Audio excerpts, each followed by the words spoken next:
much. As a young man, I remember Honorable E.T. Mensah one day calling me into his office. And he indicated to me that, young man, you can have 10 masters. 10 masters. If you lack attitude, it will take you nowhere. You should be able to effectively combine skills, knowledge, ability, and attitude. That is the surest way of doing the winning thing. And this goes to the children. Because when it comes to attitude, you adopt them around this time. You inculcate them into you around this time. Some of us, the guys say, what to going? So changing us, it's a problem. And so what has started in your life, adopting effective reading skills into your life, it's a good attitude that I think you should keep it. It will never be taken away from you any longer. The program has successfully now metamorphosed from Ole Ghana in terms of supervision to the educational directorates. Many challenges have been told here today. And when my brother from Ole was talking, he said when they were going to the schools, when the teachers see him or see them, they run away. I thought one of the teachers would tell us why they were running away from you. When it came to their testimony, they conducted themselves like the man that is reading the autobiography of dead bodies. Everything the man or the woman did is good. So I wish we have heard some of the challenges directly related to the program. Is the program perfect? Obviously, it's not. And so I was waiting patiently to hear some of these things, but it never came. However, some of us will be willing to read the baseline and then the report that was shared so that we can just oppose and see where we have come from and where we are. But clearly, from what the young lady came here and she articulated very good language, simple language. You will know that this is a lady that has been trained by Ole Ghana through these effective tools that they use. I mean, it's clear. It's very clear. She spoke very well. And if you go, which school do you attend?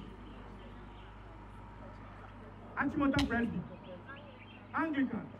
If you go to Gawes, same Gawes, some school, just pick at random. That's the lady there, yes.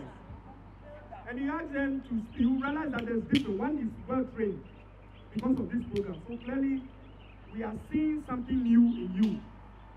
And we have been told to invest more into it. I think the assurance and the commitment I can put into this is to have this information and then we push it to General Assembly. So that the General Assembly can pass it at that level and then we make budgetary provision for it to scale it up.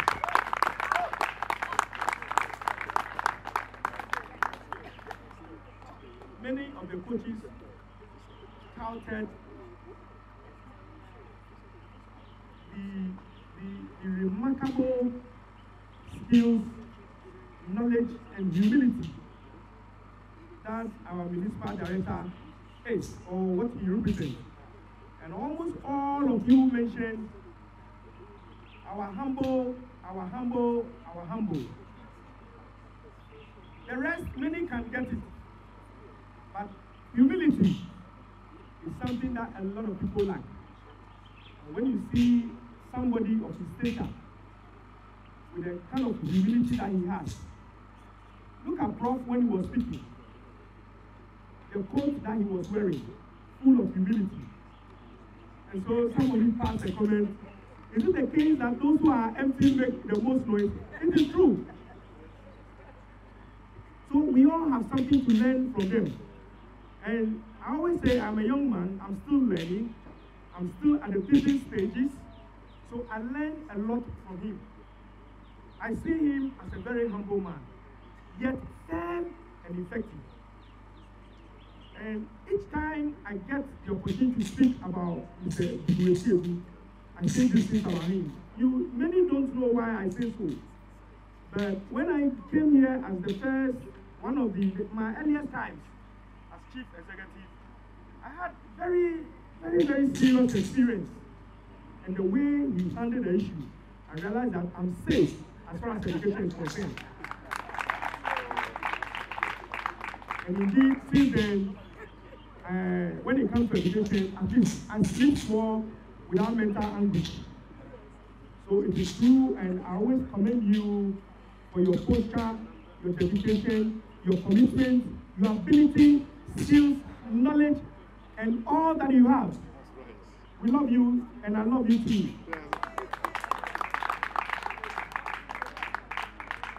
We will do our best as far as we are concerned to make sure this OLES program, we scale it up.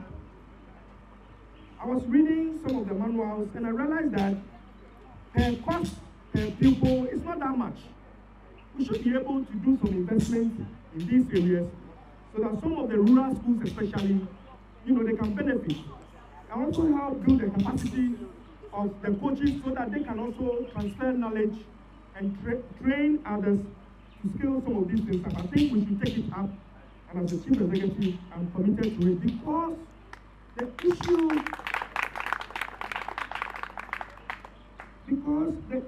of sustainability is key.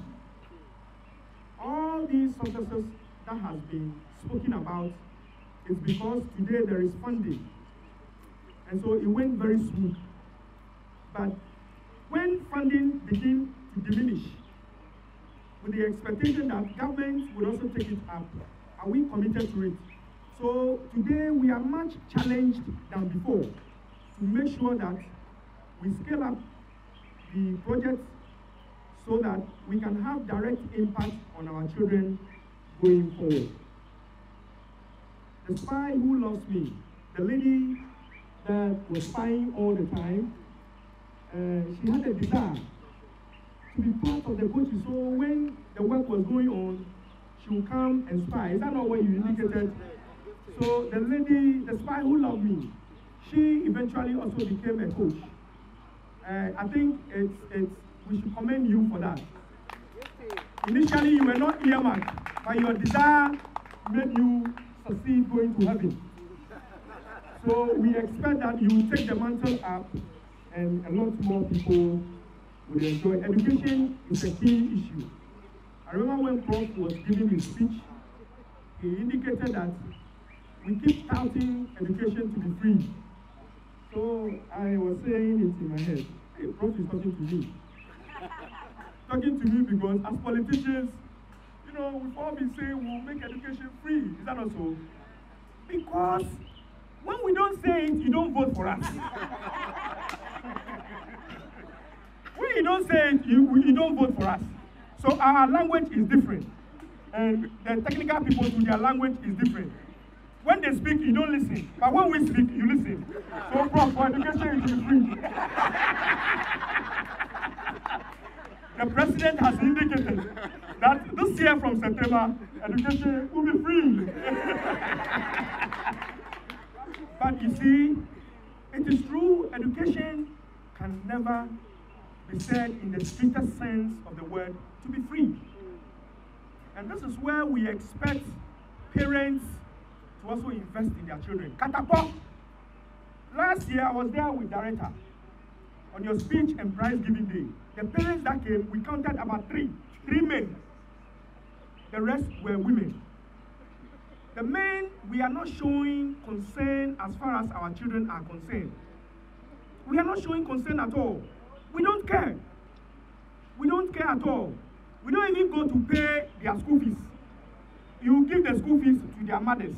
Sometimes, that is, the mother is fortunate, she's not divorced. When I was growing up, my daddy, my mommy divorced early. And every time my mother wants me to see my father as a demon. Telling me, your father didn't do this, your father made it difficult for me to see the way I look now is painful. Oh, your father. trying to put into me to have some bitterness against my father. The lesson is that me today, I go and pay my own children's school fees. I don't give it to my wife. I find time, go to the school, go and pay and keep the receipts. I sit down in PTA myself. Let's do it. Otherwise, if you are not careful and you divorce your wife, you are finished. Your children will grow without you. And this is all part of the learning process, the lifelong learning. It doesn't only happen in the classroom. The parents, all of us here, I believe most of us here are parents. So we, the fathers, we are losing something going forward in the chain. It saddens my heart when I saw that thing at Katapong. And it's all over. Why do we treat our women this way? And it's affecting our children. So if Ole's project would have to be sustainable, beyond putting in funding, we need parents to also do their part, so that when the children come home, they will continue to read and use the tools that have been given to them to progress in life. Otherwise, it will come to naught. Those days, children, you are lucky. I had a phone, I think maximum 10 years ago, maximum. We were going to school without phone. We didn't know these gadgets, tablets or tabloids or the way they call it. We didn't know. I'm sure, Prof, you studied in an area where there was no light. In one of your narration, Madam, you said the doomsaw is creating problem for you. Don't allow it to create problem for you. Today, many people are in the villages. You write the same exams with them. But many of these schools are in the remote areas. They have never seen light before. But some of them make 9-1s. When I went around, during the period I was National Coordinator for Ghana Child Labor Monitoring System, we went to some village. Serious village. The lady there had 12. And she was home, she wasn't doing anything. And it was during, group discussion, focal group discussions, that issue came up. And it was a cocoa growing communities. And Cocoa Board was giving scholarships to people. Many of them, they didn't have money anyway. So we had to fight so this girl got scholarship at Cocoa Board. Today, I'm sure she's somewhere doing better. Take your academic work serious. Stop going to funerals, listening to music, learning seriously how to dance Azonto. Azonto in the exams will not help you. What Ole is teaching you is what will help you. Don't serious, if you can't learn Azonto, it is nothing. It is nothing. It is when you fail your exams, that is something. So take your academic work seriously, so that we can all be confident about Ghana tomorrow. We will continue to support you. As a chief executive, whilst I remain here, I will continue to support. You are lucky you have a very good director. We will team up and see. As for this one, I will take it to General Assembly.